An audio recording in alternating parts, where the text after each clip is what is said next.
naanta sa Roman numeral 2 na isip sa estudyante mga igsoon, dito na to sa Kristo mga igsoon. Isip ka sa estudyante, alam kita tawag mga igsoon. Our best to contact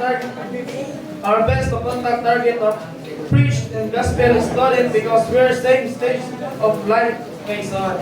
And more relatable of us mga igsoon. Kita nga mahimong subanan, alam yan Kristo mga igsoon.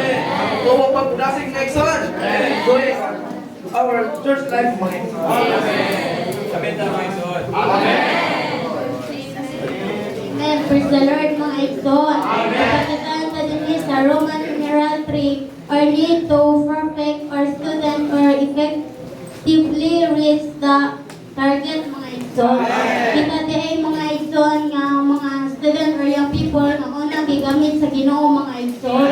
Or kita di ay mga igsoon kinahanglan gid nato nga magpagamit kita sa Ginoo mga igsoon.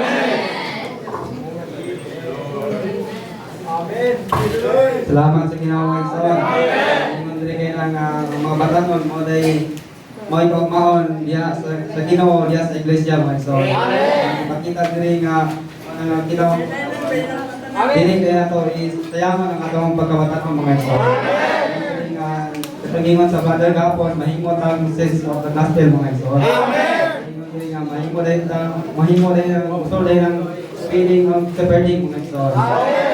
Pakaunan nila sila o